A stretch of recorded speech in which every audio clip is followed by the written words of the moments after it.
buenos días, hermanos, Dios les bendiga. Nuevamente bienvenidos a una nueva transmisión de la predicación de la palabra del Señor en medio de esta situación de pandemia en la cual nosotros estamos viviendo, atravesando, orándole al Señor para que nos permita muy pronto poder reunirnos como lo solíamos hacer antes, congregarnos como es lo ideal. Recordamos que esa debe ser una de las prioridades en oración de toda la iglesia, que clamemos al Señor porque en su misericordia muy pronto nosotros podamos estar congregándonos como debe ser, pero en medio de este tiempo en el cual el Señor ha establecido estos medios de gracia para poder conectarnos y estar compartiendo la palabra del Señor, pues agradecemos al Señor porque aún en medio de esta dificultad podemos ver este medio de gracia y de su misericordia para compartir la palabra del Señor. También oremos porque el Señor permita que muy pronto pues, nuestro hermano Juan, el pastor Juan, pueda volver a estar acá con nosotros, como lo comentaba el pastor Haider el domingo pasado. El pastor Juan se encuentra en estos días un tanto delicado de salud y pues estamos orando también y pues les transmito a todos ustedes esa petición de oración para que estemos orando por una pronta recuperación de nuestro hermano y pues pueda estar aquí nuevamente con ustedes y nosotros compartiendo la palabra del Señor. Les invito, amados hermanos, a que podamos estar orando en estos momentos para dar inicio a esta predicación, que todos podamos estar dispuestos, ya organizados en nuestros puestos, en nuestras casas, dispuestos a escuchar la palabra del Señor. Así que acompáñenme a orar. Amado Dios y Padre, nuevamente gracias por este espacio. Gracias por la oportunidad que nos das de poder estar todos juntos, así sea a través de una pantalla, Señor, alimentándonos y edificándonos de tu palabra, Señor. En esta mañana clamamos para que tu palabra sea hablando a nuestras vidas como siempre lo ha venido haciendo, Señor. Que yo pueda ser, Señor, un instrumento útil en tus manos en esta mañana para poder transmitir con fidelidad, Señor, lo que tu palabra tiene para decirnos en un día como hoy, Señor.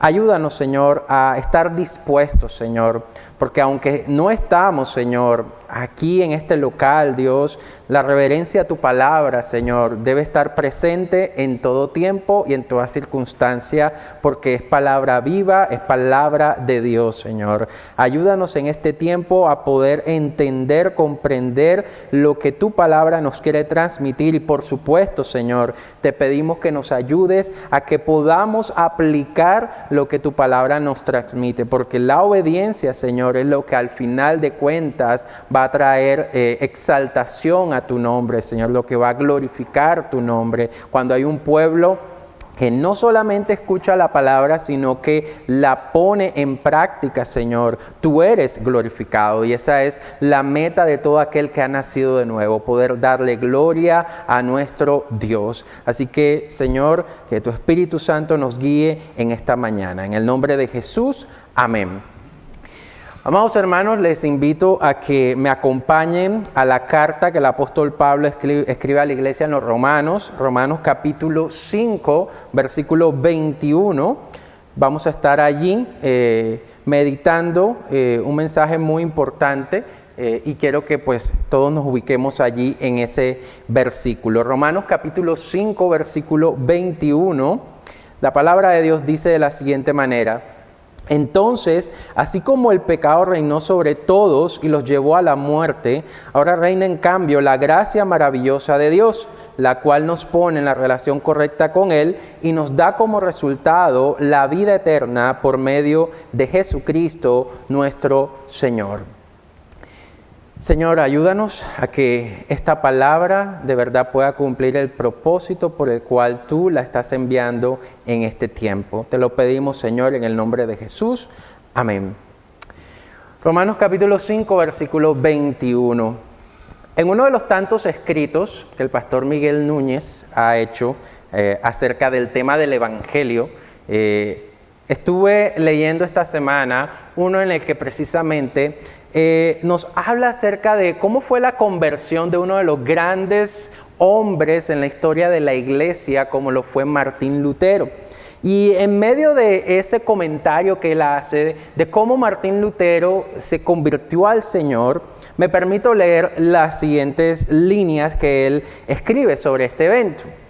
Dice lo siguiente el pastor Miguel: Lutero había vivido la mayor parte de su vida atormentado por la imposibilidad de satisfacer la justicia perfecta y absoluta de un Dios santo.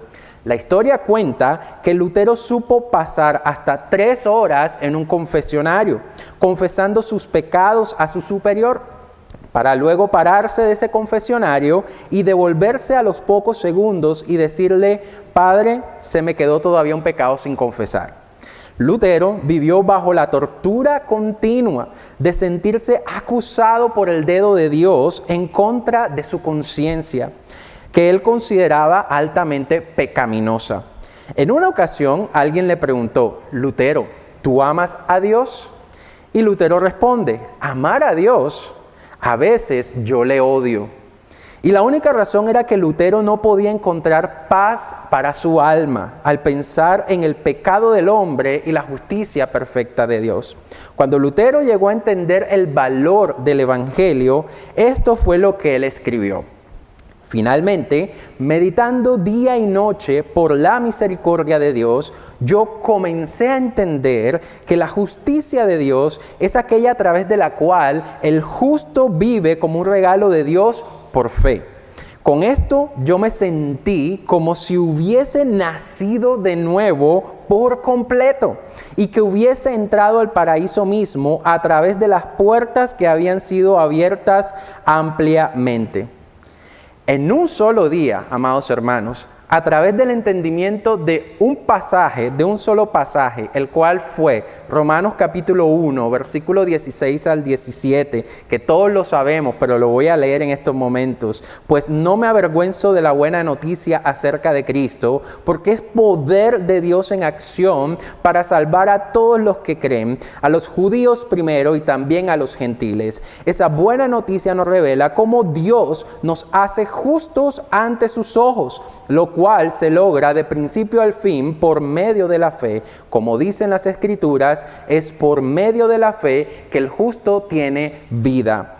La vida de Lutero cambió profundamente a través de la meditación de este pasaje. Lutero fue cambiado y el mundo fue cambiado por Dios a través de hombres como Lutero. Y fue este mensaje del Evangelio lo que cambió completamente las cosas en la vida de Lutero y por ende el impacto que se iba a generar a través de la obra que Dios iba a hacer a través de este hombre como lo fue Martín Lutero.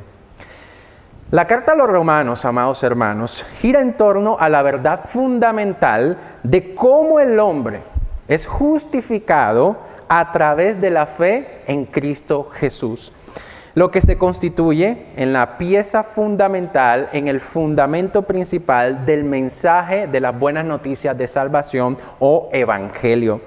El texto que leí al principio, que es el texto base de esta predicación, que es Romanos 5:21, nos muestra de una manera muy compacta, muy condensada, el cambio producido por esa verdad del Evangelio en la vida de cualquier persona que ha creído a este mensaje. Así como pasó con hombres como Martín Lutero o el mismo apóstol Pablo, que todos sabemos su historia de conversión, que la muestra el libro de Hechos y que él la profundiza en muchas de sus epístolas, ese mensaje cambia profundamente, yo diría radicalmente, la vida de toda persona que cree en ese mensaje. El drástico cambio del antes y el después que solo es posible por la obra de Cristo Jesús.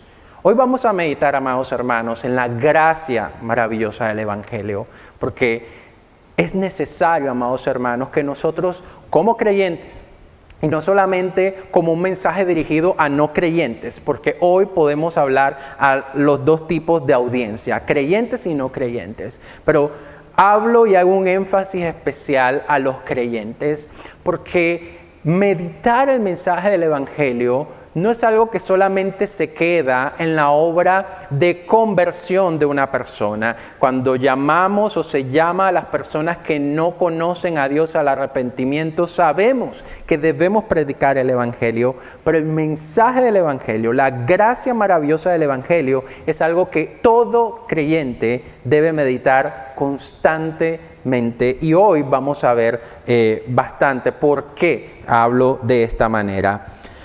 Pablo, a través de la carta a los Romanos, quería que su audiencia, los receptores de esta carta, pudieran comprender las tremendas implicaciones que el mensaje del Evangelio tiene.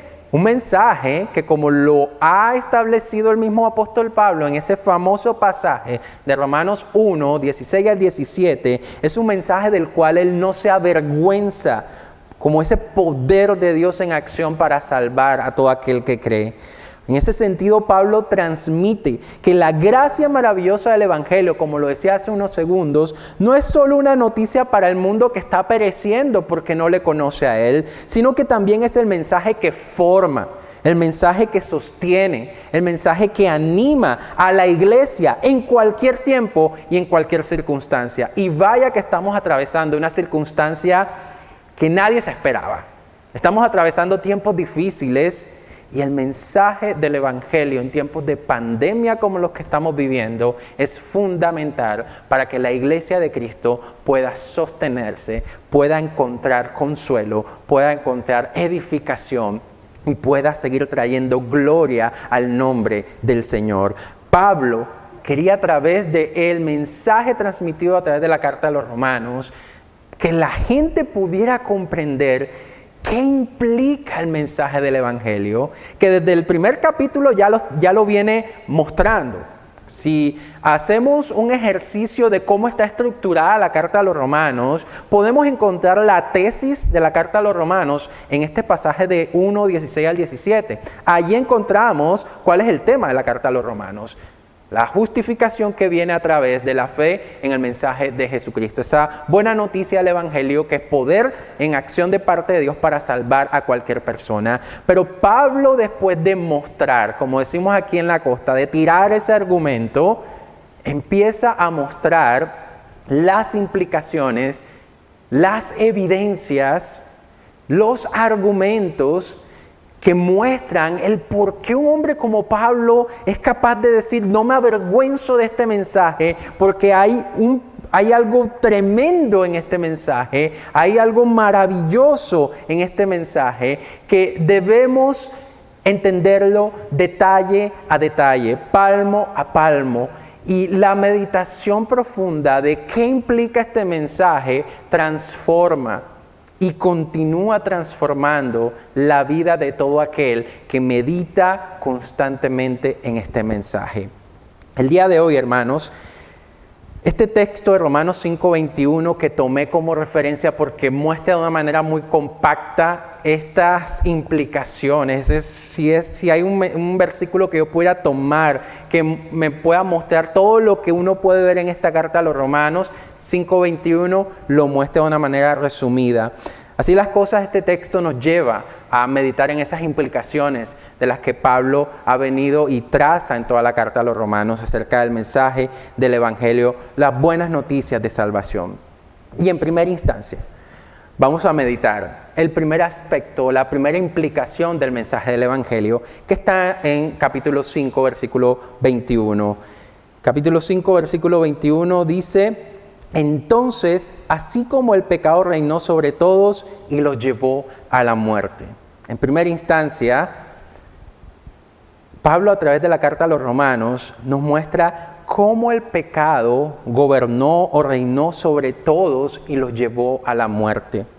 A lo largo de los primeros 3 capítulos de la carta a los Romanos, Pablo esboza de manera amplia, detallada, el cómo el pecado gobernaba sobre la vida de nosotros los creyentes y cómo sigue gobernando en la vida de todos aquellos que aún no le conocen. Nos muestra cómo esta verdad nociva acerca del dominio del pecado es absoluta sobre toda la humanidad sin Cristo. Y quiero que me acompañen a capítulo 1 de Romanos, versículos 18 al 32, porque luego de mostrar en los versículos 16 y 17 la tesis de su carta dirigida a los romanos, el mensaje del evangelio, ese poder de Dios en acción para que salva a toda persona que cree en ese mensaje, Pablo muestra primeramente de dónde nos sacó, de dónde nos salva. Es poder de Dios en acción para salvar, pero ¿salvar de qué? Y eso es lo que Pablo va a empezar a establecer desde el versículo 18 al 32. Pero Dios muestra su ira desde el cielo contra todos los que son pecadores y perversos, que detienen la verdad con su perversión. Ellos conocen la verdad acerca de Dios porque Él se las ha hecho evidente. Pues desde la creación del mundo, todos han visto los cielos y la tierra. Por medio de todo lo que Dios hizo, ellos pueden ver a simple vista las cualidades invisibles de Dios, su poder eterno y su naturaleza divina. Así que no tienen ninguna excusa para no conocer a Dios. Es cierto, ellos conocieron a Dios, pero no quisieron adorarlo como Dios ni darle gracias. En cambio, comenzaron a inventar ideas necias sobre Dios. Como resultado, y preste atención aquí, como resultado, la mente les quedó en oscuridad y confusión. Afirmaban ser sabios, pero se convirtieron en completos necios. Y en lugar de adorar al Dios inmortal y glorioso, rindieron culto a ídolos que ellos mismos se hicieron con forma de simples mortales, de aves, de animales, de cuatro patas y de reptiles. Entonces Dios los abandonó para que hicieran todas las cosas vergonzosas que deseaban en su corazón. Y como resultado, usaron sus cuerpos para hacerse cosas viles y degradantes entre sí. Más adelante vamos a ver cómo Pablo detalla cuáles son esas cosas degradantes, esas cosas viles que el ser humano termina haciendo como resultado de rechazar al Señor, de no querer nada con el Señor. Versículo 28 dice, por pensar que era una tontería reconocer a Dios, Él los abandonó a sus tontos razonamientos y dejó que hicieran cosas que jamás deberían hacerse. Se llenaron de toda clase de perversiones, de pecados, avaricia, odio, envidia, homicidios, peleas, engaños, conductas maliciosas, chismes. Son traidores, insolentes, arrogantes, fanfarrones, gente que odia a Dios. Inventan nuevas formas de pecar y desobedecen a sus padres. No quieren entrar en razón, no cumplen lo que prometen, son crueles, no tienen compasión. Saben bien que la justicia de Dios exige que los que hacen esas cosas merecen morir, pero igual ellos la hacen. Peor aún, incitan a otros a que también las hagan. Básicamente lo que Pablo está haciendo de estos versículos 18 al 32 es hacer una alusión muy clara a Génesis capítulo 2 y 3, mostrando cómo producto de la caída, la humanidad se sumergió en una oscuridad de pensamiento. Y esta oscuridad de pensamiento produce además un corazón perverso, un corazón engañoso, como nos muestra el profeta Jeremías en su libro, con una cosmovisión totalmente distorsionada. Y al hablar de cosmovisión, recordemos que la palabra cosmovisión habla de la manera de ver las cosas, la manera como tú afrontas la vida, la manera como tú tomas decisiones, queda afectada totalmente por la caída, por el pecado. Y aquí Pablo nos los muestra en todos estos versículos. Y esa cosmovisión distorsionada obviamente se evidencia en los malos deseos, en las malas intenciones y en la poca o casi nula disposición hacia las cosas de Dios. Y así la voluntad del hombre quedó esclavizada y atada completamente al pecado. Así que en este primer punto, Pablo está mostrándonos cómo es, como dice en Romanos 5:21, cómo es que el pecado reinó y gobernó sobre nosotros antes de Cristo y cómo sigue haciéndolo en las personas que no conocen al Señor. Y de una manera muy hábil, diría yo, advirtiendo un posible contraargumento frente a este argumento que ya Pablo ha establecido, en el que claramente está involucrando a toda la humanidad, porque versículo 18 al 32 de Romanos 1 habla de que el pecado afectó a toda la humanidad, a toda, sin lugar a excepciones. Sin embargo, advirtiendo esa posible actitud de los judíos, que también eran receptores de esta carta, porque en la iglesia estaba, en los romanos, habían cristianos gentiles y cristianos judíos. Estos cristianos judíos podían pensar que lo que acaba de decir Pablo acerca de versículos 18 al 32, hablaba de todos aquellos que no pertenecían al pueblo judío, porque ellos eran el pueblo escogido de Dios. Advirtiendo esto de una manera muy hábil y creándose como un adversario imaginario, que en realidad no era que se hubiese levantado una persona a contravenir este argumento de Pablo, pero allí está la habilidad del escritor que advierte una posible contraargumento para que no haya ninguna clase de excusa frente a esta verdad que acaba de esbozar. Capítulo 2 de Romanos, versículo 1 al 3, Pablo sigue hablando de la siguiente manera. Tal vez crees que puedes condenar a tales individuos, pero tu maldad es igual a la de ellos.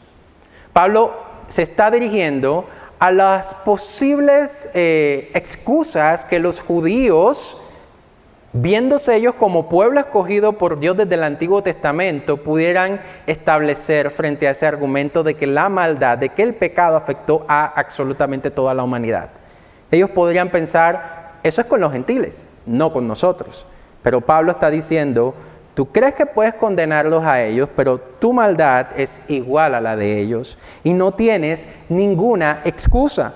Cuando dices que ellos son perversos y que merecen ser castigados, y obviamente merecen ser castigados, te condenas a ti mismo, porque tú que juzgas a otros, también practicas las mismas cosas. Ahora, quizás no hablar de las mismas cosas no se refiere a que ellos estaban en pecado de homosexualidad, como claramente lo muestra Pablo en una de las descripciones que hace en toda esta sección del 18 a 32. Pero lo que Pablo apunta es que tal vez la manera de evidenciar su pecado no es a través de hacer las cosas degradantes que nos muestra en los versículos anteriores, pero sí las manifiestan o sí manifiestan su maldad de otras maneras. Así que son pecadores al igual que estos otros individuos de los cuales habló Pablo. Y sabemos que Dios en su justicia castigará a todos los que hacen tales cosas. Y tú que juzgas a otros por hacer esas mismas cosas, ¿cómo crees que podrás evitar el juicio de Dios cuando tú haces lo mismo? Quiero que vayamos al versículo 21 de ese mismo pasaje, Romanos 2, 21. Ahora bien, si tú enseñas a otros, todavía está hablándole a los judíos, ¿por qué no te enseñas a ti mismo? Predicas a otros que no se debe robar, pero tú robas. Dices que está mal cometer adulterio, pero tú cometes adulterio. Condenas la idolatría, pero tú usas objetos robados de los templos paganos. Te sientes muy orgulloso de conocer la ley, pero deshonras a Dios al quebrantarla. No es extraño que las Escrituras digan que los gentiles blasfeman el nombre de Dios por causa de ustedes. Frente a una postura muy necia de los judíos que podían pensar que como ellos eran el pueblo escogido de Dios y como a ellos fue a los que se les dio la ley de Dios, ellos estaban excluidos de ser juzgados de la misma manera como Pablo viene hablando acerca de toda la humanidad. Pablo dice, no Señor, ustedes están en la misma situación. Porque ellos quizás eran iguales o quizás eran peores que todos los que no hacían parte del pueblo de Dios. Porque a pesar de que conocían la ley, ellos la quebrantaban.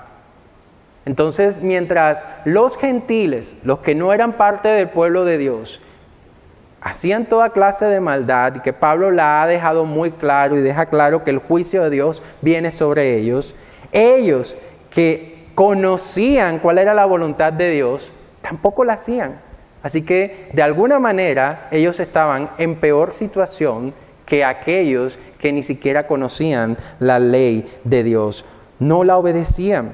Y por eso Pablo en ese mismo capítulo 2, versículos 28 y 29, más adelante, termina su argumento contra este posible adversario que quiere venir a decir, no, eso no es conmigo, Pablo, eso sí es con toda la humanidad, pero nosotros no.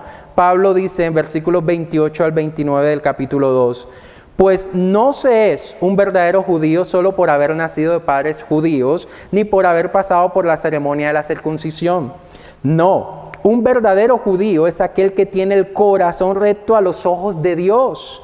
La verdadera circuncisión no consiste meramente en obedecer la letra de la ley, sino que es un cambio en el corazón, producido por el Espíritu.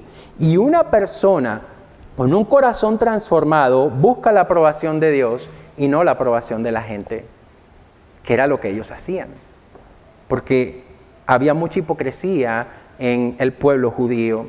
Sin embargo, aquí, a manera de terminar ese argumento en contra de este posible contraargumento a su tesis, Pablo les está ya adelantando una verdad muy importantísima. Y es que ellos no podían agradar a Dios solamente por hacer las cosas de la ley, aunque ellos muchas de las cosas que la ley decía no las hacían. Ellos no podían llegar a agradar a Dios de esa manera, porque la única manera de poder agradar a Dios es a través del cambio de corazón que solamente el Espíritu Santo de Dios puede hacer en nuestras vidas. Así que, por más que hicieran, si en ellos el Señor no intervenía, y aquí ya nos estamos adelantando a esa gracia del Evangelio, pero ya Pablo se las está advirtiendo aquí, por más que ellos hicieran o no hicieran, si su corazón no era transformado por la obra de Cristo, como dice aquí, porque la verdadera circuncisión no consiste meramente en obedecer la letra de la ley, sino que es un cambio en el corazón producido por el Espíritu. A menos que eso viniera a sus vidas, ellos no podían ser agradables a Dios, así como tampoco la humanidad, como Pablo lo esbozó en los versículos 18 a 32, tampoco lo podía hacer. Lo que Pablo está diciendo aquí es, todos están en el mismo paquete. ¿Por qué? Porque el pecado afectó a absolutamente toda la humanidad, tanto gentiles como judíos también. A menos que Dios haga algo, todos van a estar condenados. En conclusión, amados hermanos, todos son culpables. Eso Pablo lo va a advertir en el capítulo 3, versículos 9 al 18, donde dice, ¿entonces qué? ¿Somos nosotros mejores que ellos? De ninguna manera, porque ya hemos denunciado que tanto judíos como griegos están todos bajo pecado. Como está escrito, no hay justo ni siquiera uno. No hay quien entienda, no hay quien busque a Dios. Todos se han desviado, a una se hicieron inútiles. No hay quien haga lo bueno, no hay ni siquiera uno solo. Sepulcro abierto es su garganta, engañan de continuo con su lengua. Veneno de serpientes hay bajo sus labios. Llena está su boca de maldición y amargura. Sus pies son veloces para derramar sangre. Destrucción y miseria hay en sus caminos, y la senda de paz no han conocido. No hay temor de Dios delante de sus ojos. Así que, para terminar este primer punto, que Romanos 5:21 nos dice, entonces así como el pecado reinó sobre todo y lo llevó a la muerte, los primeros 3 capítulos de la carta a los Romanos nos dejan muy claro que toda la humanidad, tanto gentiles como judíos, están afectados por el pecado. Su cosmovisión está distorsionada. A menos que el Señor haga algo, como ya lo venía advirtiendo en el capítulo 2 a los judíos. Y ese algo que el Señor va a hacer, que ya lo medio advirtió allí en el mensaje en el capítulo 2 a los judíos, es esa gracia maravillosa de Dios, que es el punto número 2. Seguimos en Romanos 5:21 nuevamente, y luego de decir cómo la muerte gobernó o reinó sobre todos y nos llevó a la muerte, acto seguido dice, ahora reina en cambio la gracia maravillosa de Dios.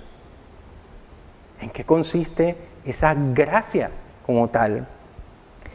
Quiero que nos quedemos en Romanos 5, 6, allí mismo, capítulo 5, pero el versículo 6. Un versículo muy sencillo, pero que nos va a hablar acerca de esto. Cuando éramos totalmente incapaces de salvarnos, y vaya que éramos incapaces.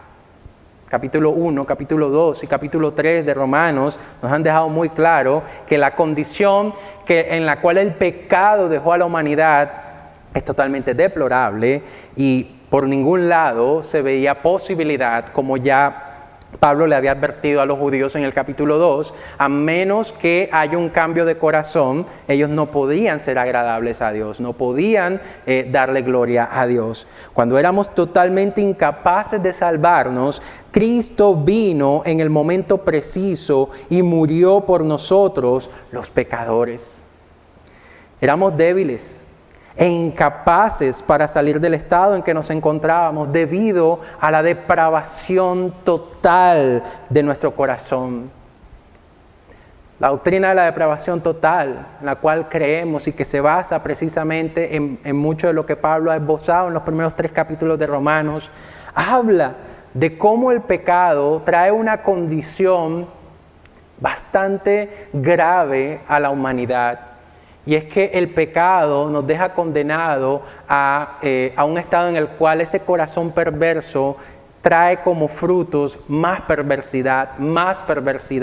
Y capítulo 1, versículo 18 al 32 ya nos los dejaba ver, al ver cómo el rechazo a Dios llevaba a la humanidad a una espiral descendente. Rechazar a Dios implicaba que Dios entonces los entregaba a su pecado y terminaron degradándose. El ser humano, producto del pecado, de esa depravación total, termina degradándose de una manera continua. Uno todavía se sorprende cuando escucha noticias de personas que hacen actos macabros. Y pareciera que con el pasar del tiempo uno escucha de cosas mucho más macabras todavía. No solamente alguien que mató a un niño, sino la manera y la sedicia con que lo hacen. Y cosas, y cada vez uno ve maneras más extrañas, podríamos decir la palabra, de pecar. Y mostrando la maldad del hombre. Esa es la consecuencia. Por eso éramos incapaces de salir de allí. ¿Por qué? Porque el pecado tiene la característica de irnos llevando en una escalera descendente que no tiene fin. Es como ir y cavar más profundo, caer más profundo. Y si se le da rienda suelta a toda esa maldad, ninguno de nosotros sabe los alcances que podría tener nuestra maldad. Por eso Jeremías lo dice muy bien. Engañoso y perverso en nuestro corazón, ¿quién lo conocerá? Solamente Dios sabe hasta qué nivel de maldad el hombre puede llegar sin Dios. Esa es la condición en la que estábamos, por eso éramos incapaces de salvarnos, incapaces de revertir esa condición. Y esta condición nos llevaba a no buscar ni querer reconciliarnos con Dios, obviamente. Sin embargo, y es ahí donde vemos la gracia, sin embargo, en el momento preciso, determinado por Dios desde la eternidad, Cristo vino a morir para rescatarnos de esa condición. Quiero que me acompañe a Primera de Pedro, capítulo 1, versículo 20. Primera de Pedro, capítulo 1, versículo 20, dice, Dios lo eligió. ¿A quién? A Cristo, como el rescate por ustedes mucho antes de que comenzara el mundo. Pero ahora en estos últimos días Él ha sido revelado por el bien de ustedes. He ahí la gracia, porque la humanidad le dio la espalda a Dios desde el jardín del Edén. La caída se efectuó porque el hombre consideró que había otra opción aparte de Dios. Y a partir de allí, el rechazo de Dios, el rechazo de la humanidad a Dios ha sido la constante. Y la constante se evidencia en cómo la humanidad cae cada vez más profundo. y es totalmente justo, como lo dice Pablo en los versículos 18 al 32 del capítulo 1 de esta carta. Es totalmente justificada, totalmente entendible la ira de Dios contra el pecado, porque se basa en el rechazo de la humanidad a Dios mismo. Sin embargo, Dios, efectuando un regalo que no merecemos, por esta misma razón, porque le hemos rechazado, porque no queremos nada con Él, porque no queremos reconciliarnos con Él, efectuando un regalo no merecido, Dios determinó desde la eternidad enviar a su Hijo a morir por nosotros y rescatarnos de una condición de la cual ninguno podía hacer absolutamente nada. Gracia significa regalo inmerecido de parte de Dios. El mensaje no termina aquí. Hay un punto final en el cual voy a profundizar de una manera mucho más intencional. Pero Pablo quería, más bien Dios a través de Pablo quería que la audiencia de esta carta meditara de dónde nos sacó el Señor, de qué condición nos sacó el Señor, de una manera que no merecíamos, pero que por pura gracia el Señor lo hizo. Y lo hizo para revertir esa condición. Lo hizo para que en nosotros pudiera haber un corazón, como dice en el capítulo 2, 28, 29, un corazón recto ante Dios que buscara siempre la aprobación de Él, agradarle a Él y no buscar cualquier otra cosa. Gracia maravillosa de Dios. Y esta gracia que obviamente se ve en la forma del Hijo de Dios, de Jesucristo, es una gracia que trae resultados. Es una gracia que trae específicamente 2 resultados a nuestras vidas. Y este es el tercer punto de este mensaje y último punto. ¿Cuáles son esos resultados de esta gracia maravillosa de Dios? Quiero que volvamos al 5:21, que nos muestra esta última sección, la cual, hablando de la gracia maravillosa de Dios, la cual nos pone en la relación correcta con Él y nos da como resultado la vida eterna por medio de Jesucristo nuestro Señor. ¿Cuáles son esos 2 resultados? ¿Qué viene como consecuencia de que el Hijo de Dios haya venido a morir por nosotros cuando éramos incapaces de salvarnos? ¿Cuáles son las consecuencias? Número 1, somos justificados. Cuando en el 5:21 dice, la cual nos pone en la relación correcta con Él. ¿Qué significa ser justificados? Porque aquí es importante dar una definición mucho más clara de qué significa este término. Ser justificado es declarar al pecador libre de culpa y de las consecuencias del pecado, que ya Pablo nos las ha venido hablando en el capítulo 1. Al tiempo que el pecador es perdonado, encuentra nuevamente el agrado de Dios al imputársele la justicia de Cristo. Recordemos lo que decía en el capítulo 2, versículo 28-29, cuando hablaba Pablo a los judíos. La única manera de agradar a Dios, de encontrar la aprobación de Dios, es que el Espíritu transformara nuestro corazón. En otras palabras, que el Señor hiciera esta obra de justificación a través de la gracia maravillosa de Dios, que es Cristo muriendo por nosotros. Así que ser justificados implica ser libre de culpa y de la condenación que el pecado tenía sobre nuestras vidas. Y 2, ver ese agrado de Dios, tener el agrado de Dios nuevamente de parte de Él hacia nosotros, al imputarnos a nosotros la justicia, la vida justa, la vida correcta de Cristo Jesús. Quiero que me acompañen a Romanos capítulo 3, versículos 23 al 26. Romanos 3, 23 al 26. Pues todos hemos pecado. Nadie puede alcanzar la meta gloriosa establecida por Dios. Sin embargo, Dios nos declara justos gratuita y bondadosamente por medio de Cristo Jesús, quien nos liberó del castigo de nuestros pecados. Pues Dios ofreció a Jesús como el sacrificio por el pecado. Las personas son declaradas justas a los ojos de Dios cuando creen que Jesús sacrificó su vida al derramar su sangre. Ese sacrificio muestra que Dios actuó con justicia cuando se contuvo y no castigó a los que pecaron en el pasado, porque miraba hacia el futuro y de ese modo los incluiría en lo que llevaría a cabo en el tiempo presente. Dios hizo todo eso para demostrar su justicia, porque Él mismo es justo e imparcial y declara a los pecadores justos a sus ojos cuando ellos creen en Jesús. Eso en primera instancia fue el primer resultado que obtuvimos a través de la gracia maravillosa de Dios. Romanos 5:1, quiero que vayamos allá.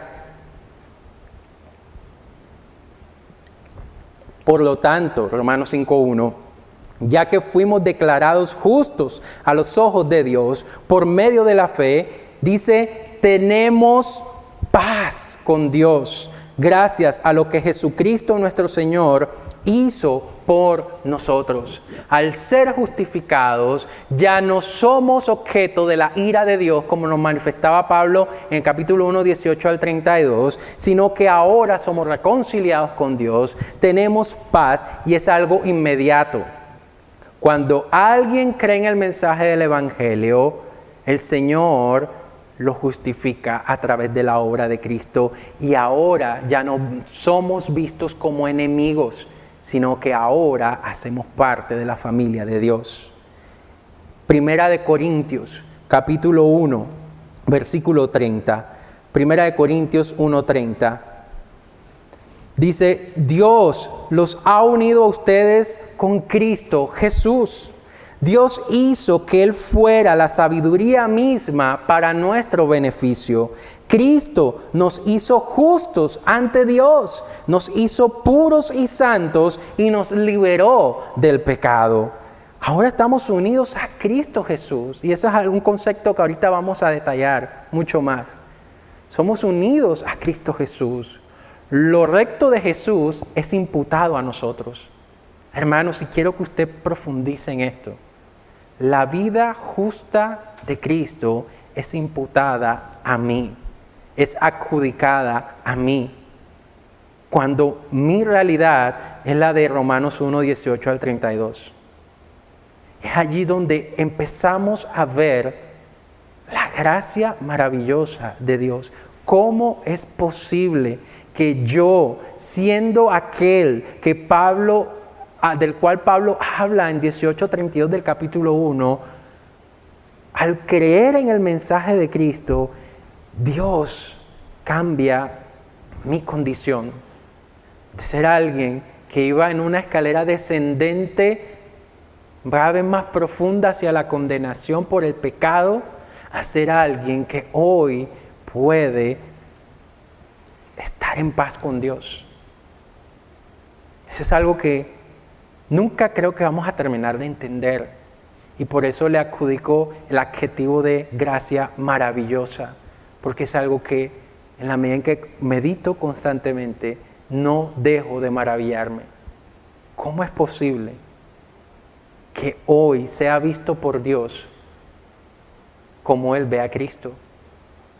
Justo cuando mi realidad era la que describía Pablo en el capítulo 1. Gracias a esto, hermanos, el creyente puede estar plenamente seguro de su salvación y de la promesa que Dios tiene para aquellos que son salvos. Y es que el Señor nos va a glorificar y que tendremos esa promesa de glorificación cuando Cristo vuelva por su iglesia. Quiero que vayan a Romanos capítulo 8, versículo 30. Romanos capítulo 8, versículo 30 dice, después de haberlos elegido, Dios los llamó para que se acercaran a Él. Es lo que Dios ha hecho. Y una vez que los llamó, los puso en la relación correcta con Él, es decir, nos justificó.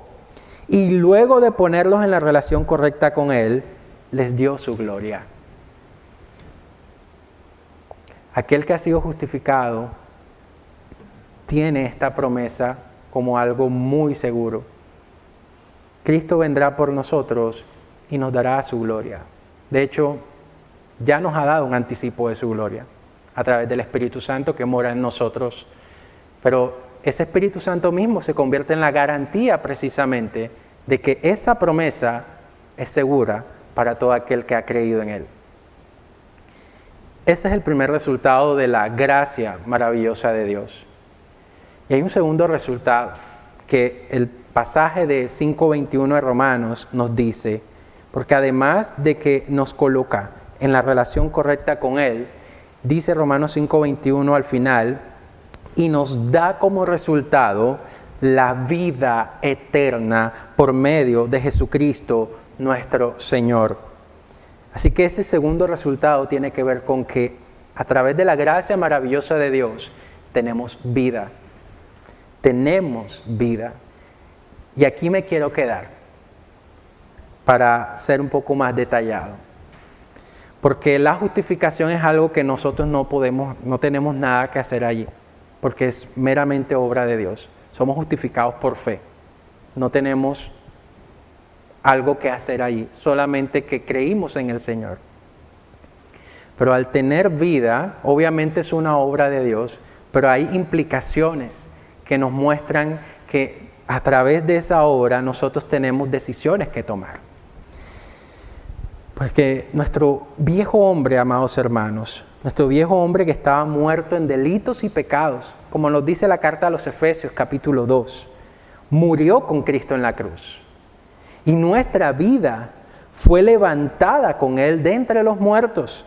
Y por tal motivo ahora podemos vivir una vida totalmente distinta porque la vida de Cristo ahora fluye en medio de nosotros. Quiero que vayamos a un texto clave en la carta a los Romanos. Romanos capítulo 6, versículo 1 al 11. Romanos 6, 1 al 11. Luego de mostrar en el 5:21, que es nuestro texto base, esta verdad condensada de cómo es que el pecado reinaba sobre nuestras vidas y nos llevaba a la muerte, de cómo la gracia maravillosa de Dios viene a nuestras vidas, cómo nos coloca en una relación correcta con Él.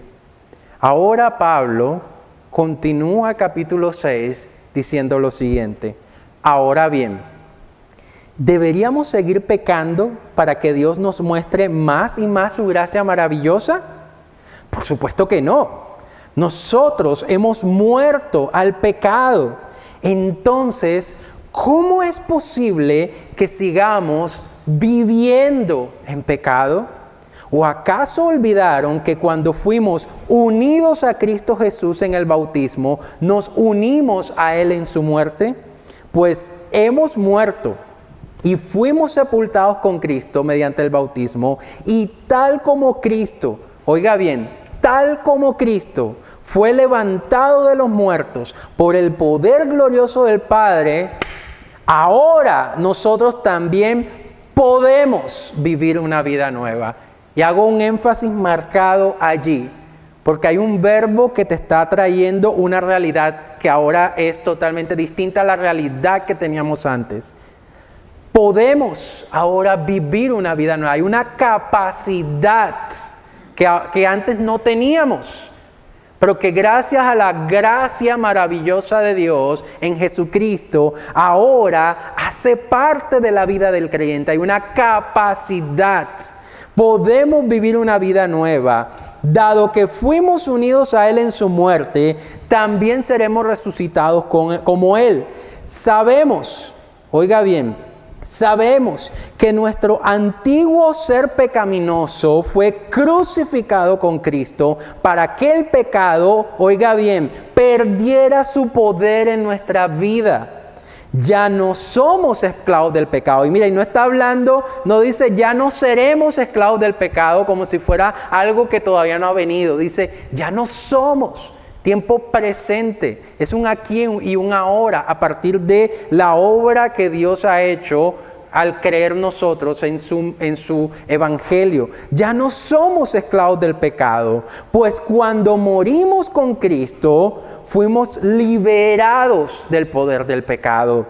Y dado que morimos con Cristo, sabemos que también viviremos con Él.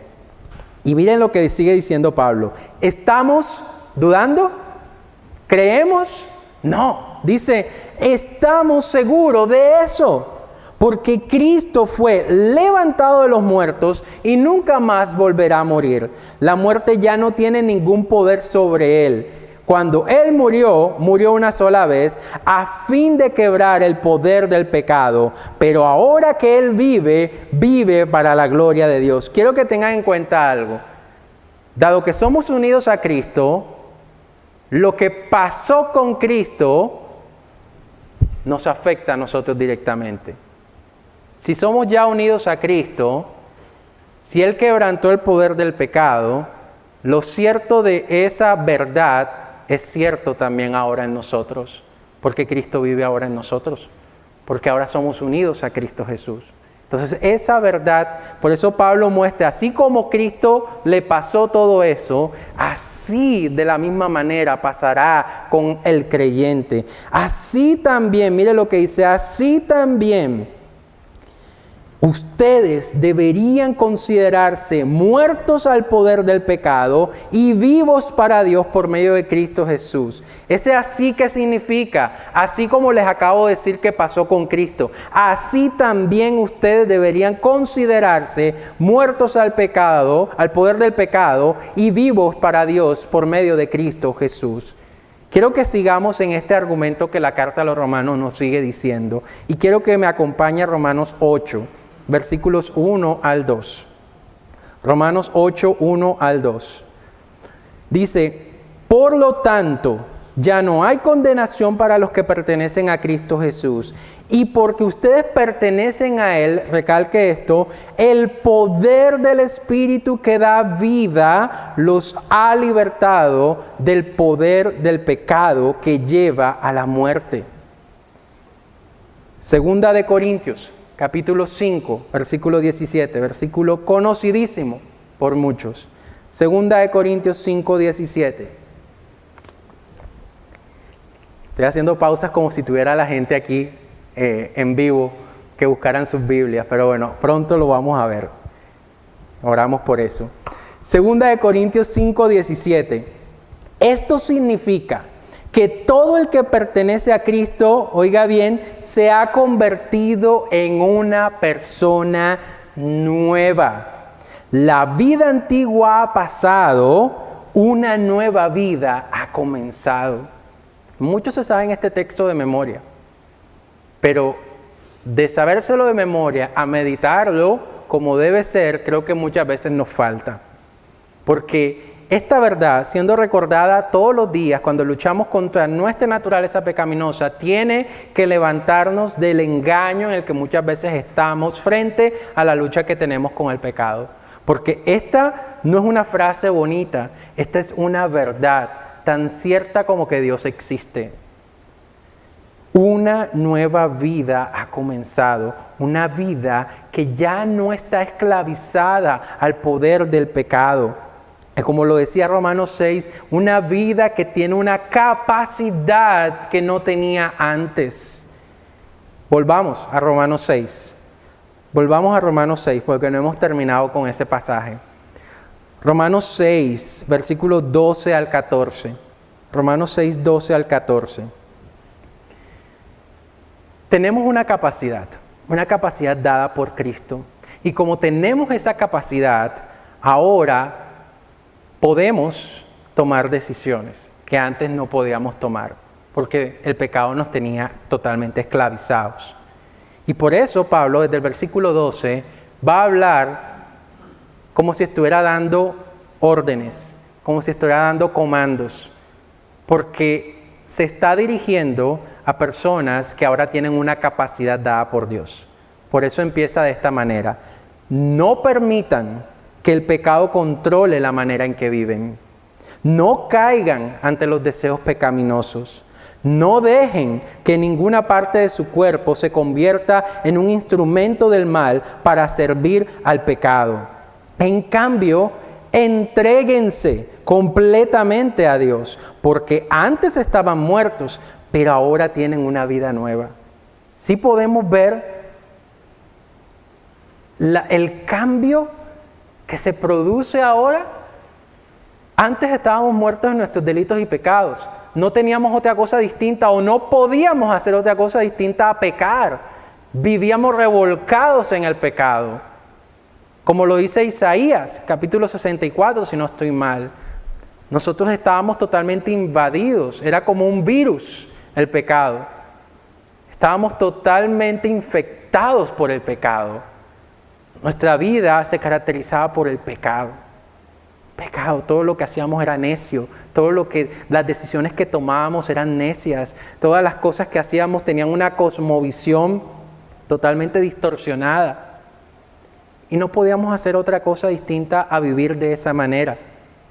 Pero gracias a la obra de Cristo, a que Cristo, el Espíritu de Dios que tiene el poder de dar vida, vive ahora en nosotros, nosotros podemos no permitir que el pecado controle la manera en que vivo. Yo ahora puedo decidir no pecar. Si hoy yo vivo haciendo lo que no es agradable a Dios, es porque yo he decidido hacerlo. No sé con qué pecado tú puedas estar luchando, pero todo empieza con una decisión que se soporta en la capacidad que Dios te ha dado para tomar una decisión, es decir, no más con esto. Y una decisión, y de pronto me voy a adelantar a un versículo que voy a decir ahora acá, una decisión que no está fundamentada en tus fuerzas, sino que el Espíritu Santo que obra en ti te ayuda a hacer morir esas obras de la naturaleza pecaminosa. Pero tienes que entender y tengo que entender que yo puedo tomar una decisión. No dejen que ninguna parte de su cuerpo se convierta en un instrumento del mal para servir al pecado. Y así como puedo decir no al pecado, también puedo tomar una decisión que vaya a agradar al Señor. Por eso dice, en cambio, entréguense completamente a Dios.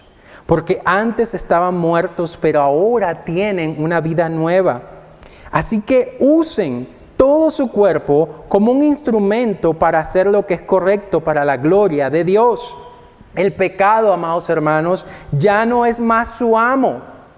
Porque ustedes ya no viven bajo las exigencias de la ley.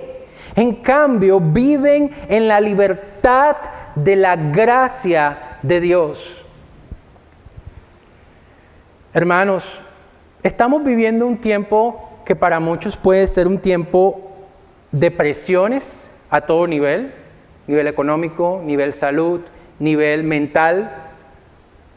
Y la perversidad de nuestro necio corazón nos puede llevar a creer que como estamos tan presionados, entonces no puedo dejar este vicio, no puedo dejar esta situación pecaminosa, no puedo dejar atrás esto porque ¿cómo hago si estoy lidiando con tantas cosas y la manera de salir de eso es haciendo lo que no agrada a Dios? Hermanos, cuando nosotros creemos que eso es algo válido, hay que revisar si nosotros realmente estamos meditando constantemente esta verdad, porque es la verdad.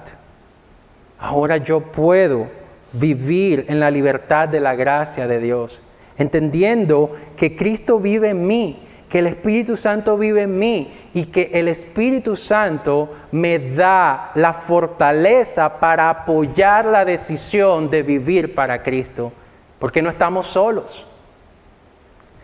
Versículos 16 al 18 del mismo capítulo dice: ¿no se dan cuenta de que uno se convierte en esclavo de todo lo que decide obedecer?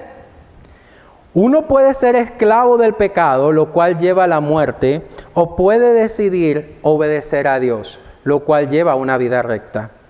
Antes ustedes eran esclavos del pecado pero gracias a Dios ahora obedecen de todo corazón la enseñanza que les hemos dado. Ahora son libres de la esclavitud del pecado y se han hecho esclavos de la vida recta.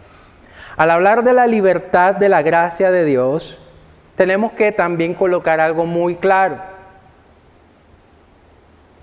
Cuando hablamos de la libertad de la gracia de Dios, significa que todos aquellos que deciden vivir de acuerdo a los parámetros establecidos por Dios, ahora se hacen esclavos de Cristo. Pero es una esclavitud distinta a la esclavitud que teníamos con el pecado.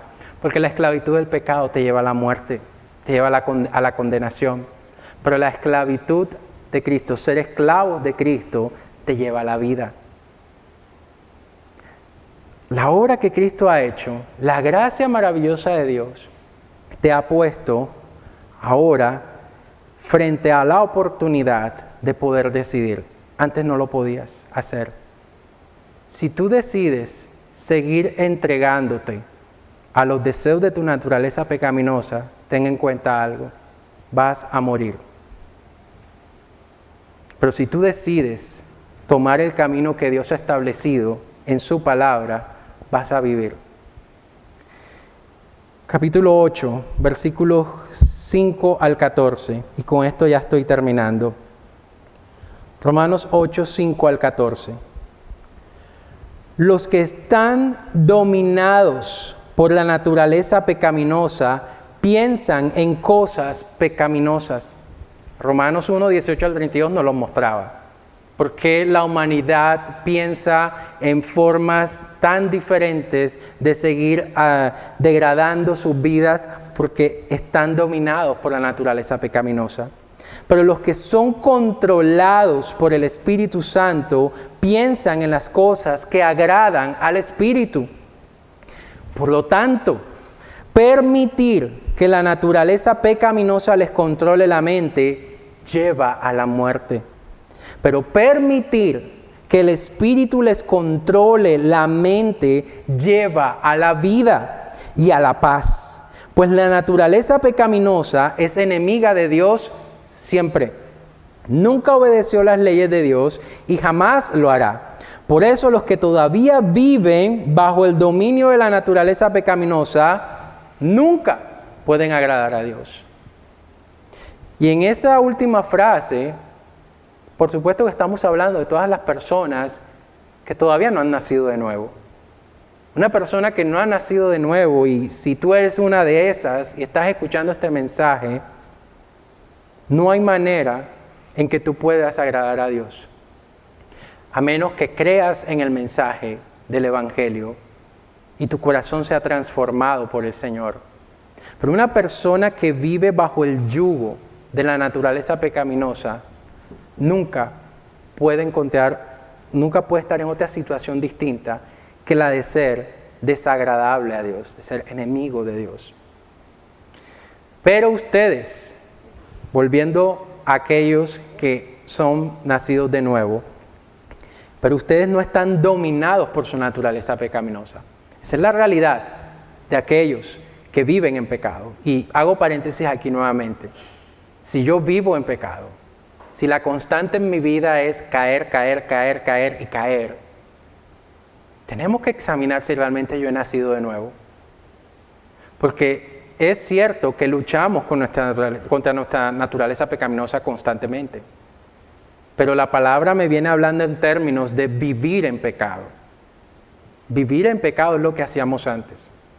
Todas las semanas vivíamos haciendo lo que no agradaba a Dios. Y la constante era pecar. Y de una manera mucho más progresiva y descendente. Vivíamos en pecado. Pero si la luz de Cristo ha alumbrado mi corazón, a pesar de que todavía estoy luchando con este cuerpo, como Pablo nos va a mostrar en Romanos 7, ¿no? Esa lucha contra la naturaleza pecaminosa, de que lo bueno que quiero hacer no termino haciendo, sino lo malo que no quiero hacer, va a seguir allí. Pero la diferencia es que no vivo en pecado. El pecado no me está dominando a mí como lo hacía antes. Y lamentablemente hay muchas personas que aunque están congregándose en las iglesias, su vida es una vida de pecado. Todo el tiempo están cayendo en lo mismo, en lo mismo. Hermanos, si Cristo vive en ti, tú tienes la capacidad de tomar una decisión. Y vuelvo e insisto, una decisión que está soportada en el hecho de que el Espíritu Santo mora en ti y te da la fortaleza para apoyar esa decisión de no seguir pecando. Además de que te coloca herramientas alrededor tuyo como la iglesia, como los hermanos de la iglesia, los pastores, los líderes, que te van a ayudar y son puestos por Dios para ayudarte en ese proceso. Y de esa manera también el Señor muestra que está allí junto contigo. Si tú hoy todavía sigues viviendo en la misma situación, hay que examinar si realmente has nacido de nuevo o no. Porque ustedes ya no están dominados por su naturaleza pecaminosa. Son controlados por el Espíritu si el Espíritu de Dios vive en ustedes. Y recuerden que los que no tienen al Espíritu de Cristo en ellos, de ninguna manera pertenecen a Él. Y Cristo vive en ustedes. Quiero que vean la manera como reiterativamente Pablo está repitiendo esta verdad. Es que Cristo vive en ustedes, Cristo vive en mí. Entonces, aunque el cuerpo morirá por causa del pecado, el Espíritu les da vida, porque ustedes ya fueron declarados justos a los ojos de Dios. El Espíritu de Dios, quien levantó a Jesús de los muertos, vive en ustedes. Miren cuántas veces lo está repitiendo. Y así como Dios levantó a Cristo Jesús de los muertos, Él dará vida a sus cuerpos mortales mediante el mismo Espíritu que vive en ustedes.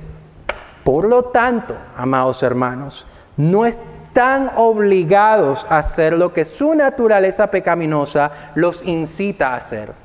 La naturaleza pecaminosa siempre nos va a estar incitando a hacer lo malo. Es la lucha que todo cristiano tiene. La diferencia es que hoy, gracias a la obra de Cristo en mí, no tengo por qué hacerlo.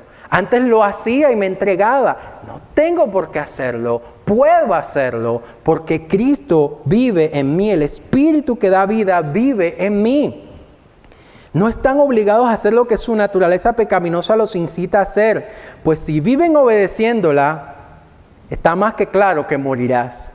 Pero si mediante el poder del Espíritu hacen morir las acciones de la naturaleza pecaminosa, vivirán. Hermanos,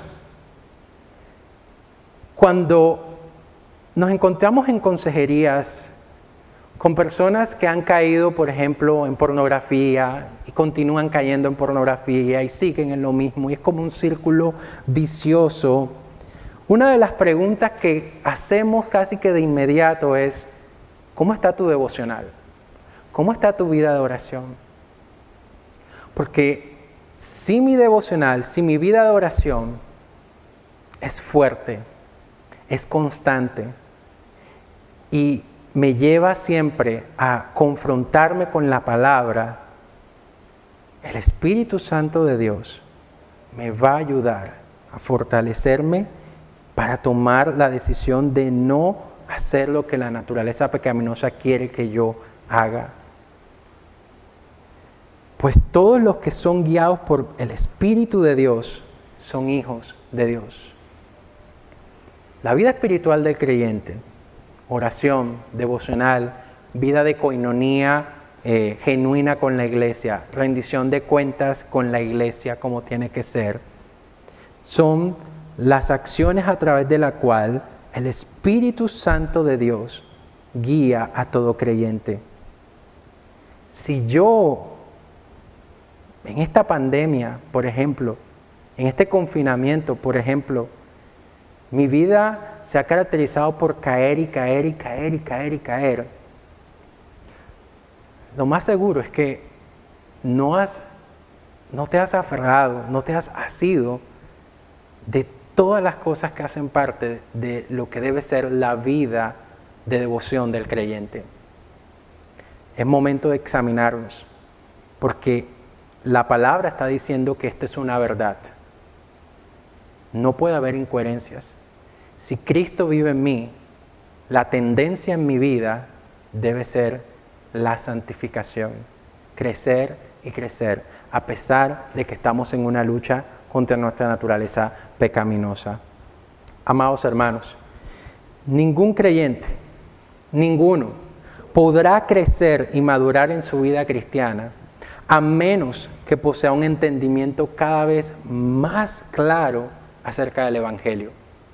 Hemos visto hoy 3 aspectos fundamentales del mensaje del Evangelio, de la gracia maravillosa del Evangelio: la condición en la que estábamos por causa del pecado, lo que Cristo hizo a favor nuestro y los resultados que eso que Cristo hizo debe traer a nuestras vidas: la justificación y vida en nosotros. Por eso, como iglesia, debemos tener una meditación constante de las verdades del Evangelio y apropiarnos cada día de ese Evangelio por medio de la fe.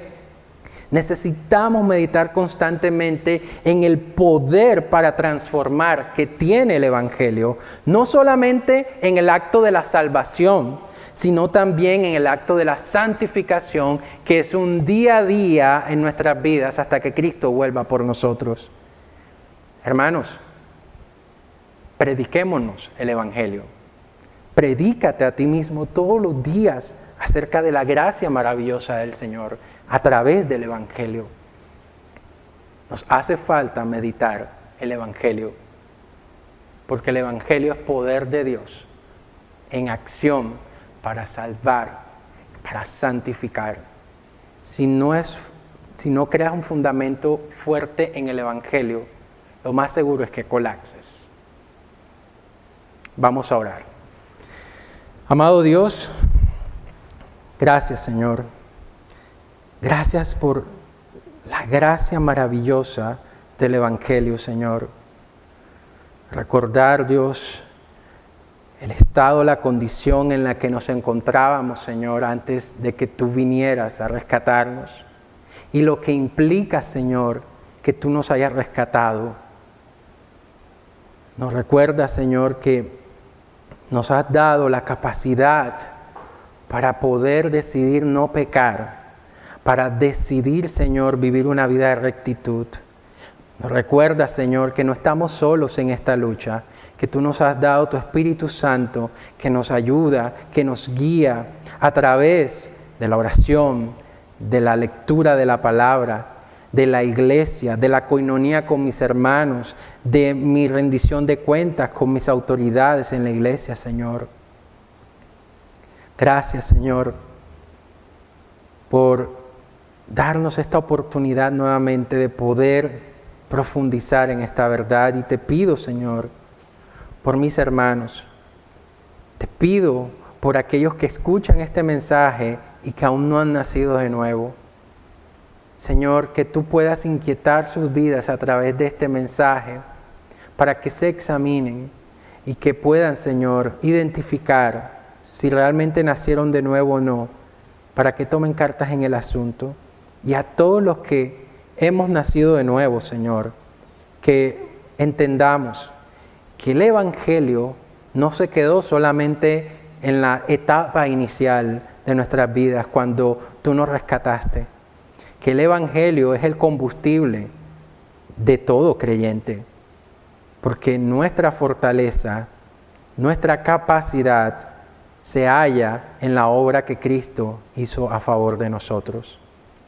Gracias te damos, Señor, en el nombre de tu Hijo amado Jesús. Amén. Dios les bendiga, mis amados hermanos, y oremos para que el Señor nos ayude a siempre meditar en la gracia maravillosa del Evangelio.